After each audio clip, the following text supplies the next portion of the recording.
And good morning. Hey, everybody. And good morning, Megan. Thanks for joining me today. Yeah. So just want to say thanks for everyone who's our regular viewers checking out what we're doing every week here. We're doing a series on compliance, and we're having today is our next phase of it. We're talking about compliance, 6 degrees of compliance, kind of a little play on a Kevin Bacon thing. So, we're Valiant. We're a managed IT service provider. We're based in New York, but we work everywhere in the United States.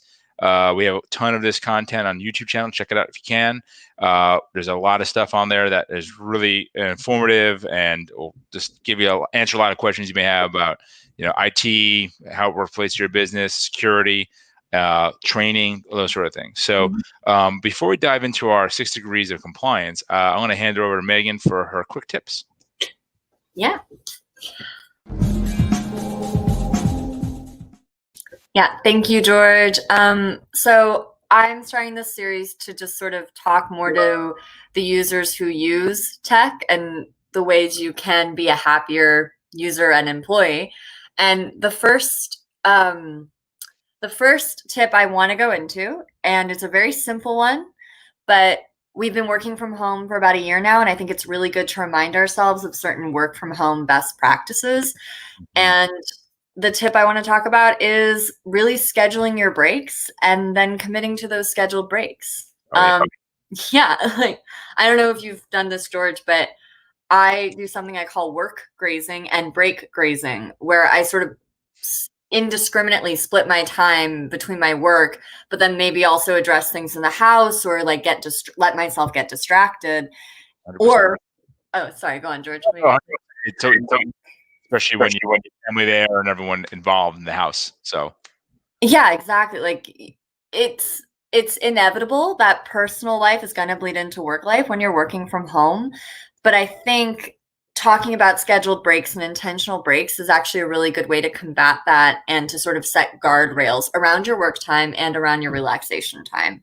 I am a much happier employee and person when I have a day full of focus interspersed with real breaks where I've stepped away from my desk and taken the full amount of time that I need to sort of recharge. Right. So there are a lot of benefits to this. It actually does help with employees' productivity and their morale, which is sort of what I was speaking to in my own personal experience. And it helps with decision fatigue. I don't know, George, as someone in our company who has to make so many decisions, have you experienced that as well? Oh, 100%. You basically, it's a constant bombardment, after a while, you start making decisions based on the fact that you don't want to be bothered anymore, as opposed to actually addressing the thing that is what's in front of you, and you can make some real mistakes, and also that not only decision fatigue, but like real physical fatigue. Your cognitive behavior, your cognitive abilities kind of fall off the map as you get more and more tired. So it's really important to take those kind of scheduled breaks that you would normally take in an office that you don't necessarily have at home, right? Yeah, exactly. I think like what you're saying, it's like everyone wakes up in the morning and has the best intentions for their workday. But if you end up overexhausted, the decision fatigue is something that just happens to you. Correct. Yeah. So yeah, it actually does help with that. And I actually have a friend, he's a writer, and he talked about he was trying to write and crack a story for about an hour. And he said that he cracked the story in the 10 minutes he took to go get himself some tea. Like that's when the breakthrough came. So it just helps. It refreshes your mind. It's almost like the shower thoughts, right? Yeah. Exactly. You kind of step away from the problem, and the solution is right there in your mind. It's always working. It bubbles up to the surface. Yeah, it's like when you have no pressure on yourself to come up with the things, it's all of a sudden it just arrives. And so, I've talked about the benefits a little bit. We all know the benefits, but let's talk about how to actually practice this every day and make it a goal every day to take these intentional breaks and to focus. Right. I set a timer. My mother used to set timers when she was in school when I was a kid. It's really effective. I set a timer either for an hour or 90 minutes if I really have to focus and chug some things out. And then I take a 15-minute break after that chunk of time. And I also time the break so that I know I'm taking the full break, because I get I get the guilt break thing where I'm like, I've been away from my desk. Like I'm sure you Right. do. Oh, every day. Yeah, But exactly. that And time is yours. Yeah. it sounds also like you should probably eat lunch. I don't know about you. I find myself eating lunch at 3 o'clock, which is Yeah. probably not a good idea. Yeah. All of a sudden I'm like, wait a sec, why am I cranky? Oh yeah, I haven't had food for 7 hours. Right. Exactly. And also, the MSP goes into, I think I said that correctly. They actually had a great video of how to use your break, because I use mine to read, or I use mine to eat, or I use it to go outside. But also, we deal with frustrating things throughout our day, people or processes. And sometimes you need to get the frustration out in a healthy way. And the video is great. It shows her just like screaming outside. She's like, I feel way better. I can return to my day. And Right. that's a part of self-care too. You're allowed to have negative emotions, but your breaks help you get them out, so you don't take them out on your coworker or on a process or a job you should be doing. Exactly. That's great.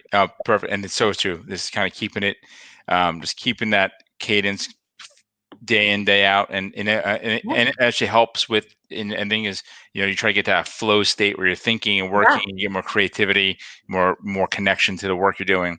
So of course, it's kind of going back to our kind of topic for today, is this kind of like how your compliance relates to your customers and how it relates to you. So, it's really important, because this is the stuff that on the surface is really dry, but it has a real impact on the business. So, really, that was awesome, Megan. Thank you so much. And I'm going to set timers now for I try doing it for my standing desk. But anyway, let's get back to our topic. There's also an extension you can use, just so you know. That's good. Awesome. Yeah, So anyway, so today our topic is 60 degrees of compliance, which is the 60 degree innovation. So like basically all these different businesses, we have a number of different customers, verticals and client types we support, but in many ways they have there's a lot of similarities in place. And one of the similarities is regulations.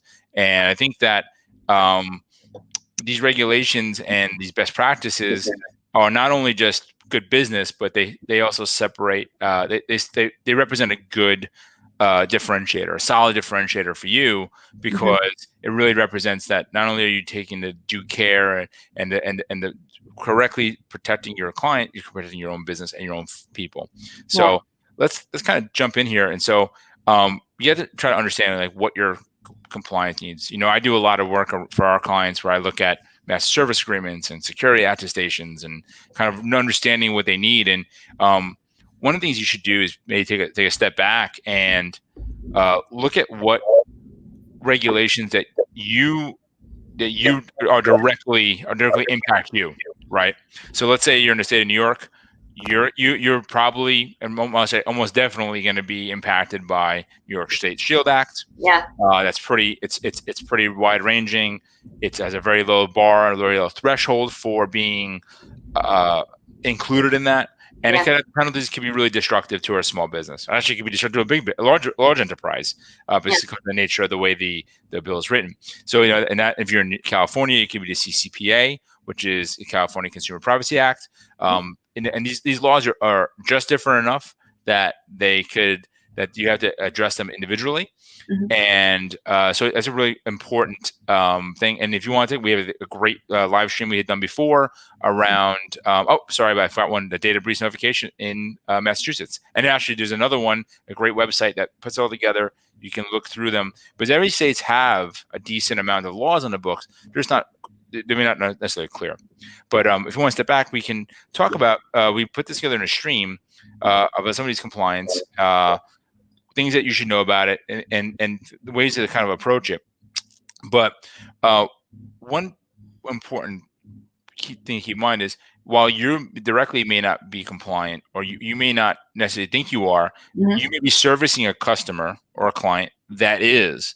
So you're going to have to, so it's going to start downstreaming to you. Everyone wants to have a tight security program. And so your weak links can be your vendors and your partners. So you really want to make sure. So many companies are really getting a deeper control, visibility into their supply chain, into their customer, into their vendors, and really understand. So it's such a big gap for many companies because they haven't looked at it from the perspective of, hey, we service these industries and we could be liable. Yeah. So we really want to say, it's not only just for the business's own good. It could be own good for just best practices for your customer, for your end users, and for your staff. So, Yeah. anyway, and the penalties can be very steep. Yes. So, Yeah. so anyway, if we all can acknowledge that at the end of the day that we're going to be responsible for what our customers are doing and what's happening in their industries, how do you get started in this? So here, I think the way that you keep this in mind is that many of these regulations have been on the books for many years, and they're very unclear or they're very nebulous.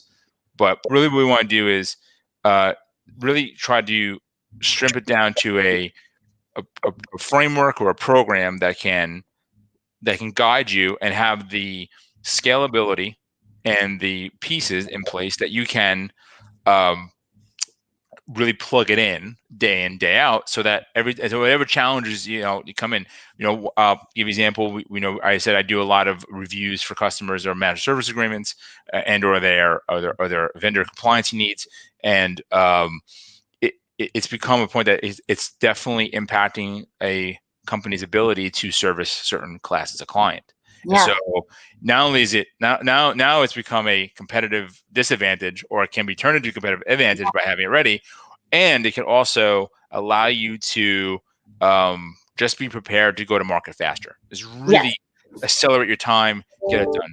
So what we recommend is you start researching who your customers are. If you're servicing a fintech company, if you're servicing a medical med tech, ad tech, are you collecting PIIs? Are you doing any of the things that can happen? So, and once you start understanding what your clients are doing, you should do your best to be as compliant as you can with their regulations while not impacting your business operations, right? Yeah. And the thing is, it's such an impactful thing in that you don't have to worry about it anymore. I mean, you always worry about cybersecurity. We're never saying that it's a continuous process, but you have the pieces in play that you can meet the needs.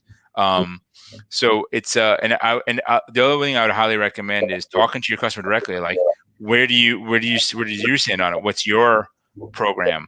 And vice versa. Talk to your vendors the other way around and say, hey, I know we rely on you as part of our deliverables and part of our service to our customers and our product. How do you stand in this state here? Where, hey, are you compliant with New York? Are you compliant with California, with GDPR in Europe? If you have a cross Atlantic business, that sort of thing. Well, correct me if I'm wrong, but I feel like a lot of the hacks we hear about, it's like it is from the weak link in the supply chain or the vendors. Like it is. It's definitely a vector. It's a place where it gets injected into the system and where the vulnerability lies. And we really, and our goal here is to try to really knock out the bulk of these vulnerabilities. And that's following best practices. Passwords and security tools. Training is one of our. We really want to go back to training, get people in the mindset. Best practices around passwords, as a multi-factor authentication, all the pieces that really can make you a harder target and slowly escalate your program. And it's an ongoing thing, right? So definitely dialogue with your client. It's not simple. It's hard. If it was easy, everyone would do it, right? But it's a good place to start. In the next week or so, we're going to put together a very concise IT compliance checklist that may help you put together or start your program. Because we want people that, part of us is really want people to start having the mindset of doing this kind of security and this kind of privacy best practices. Well, and it's overwhelming. It's like, it's overwhelming, and we want to make it accessible to people. Correct. It's its own special thing. But in some ways, in a lot of ways, and the other thing I think is really important, and Megan, you and I were discussing this before we did this, was it's a good best practice for everyone involved to protect your customers and service them well, which is really the purpose of most businesses, is to serve their customers. And by doing that, we we're taking that obligation very seriously and extending it out to everything we do day in, day out. So, Excellent. So I know this is great. I think we have a lot of, good pieces in here. And beyond that, we have a really, Megan, I don't know if you have anything else to add on that. No, No, I good to think, go. yeah, just, this compliances, it's going to get, like you said, it's going to give you the competitive edge if Right. you are aware of it and you are compliant. And it could be why you lose business at the very Correct. least if you're Right. not. So And yeah, the bar is fairly low, right? You could definitely lose a customer or be in a bad position. yeah. So, so thanks. Anyway, this is great. Keep this one tight and really short, which is awesome. Yeah. And we have so much content. So please check out our YouTube channel. This is episode 53. That's I crazy. think, Yeah. which is crazy and Yeah. it's exciting. And we have a really exciting one for next week around Data Privacy Day.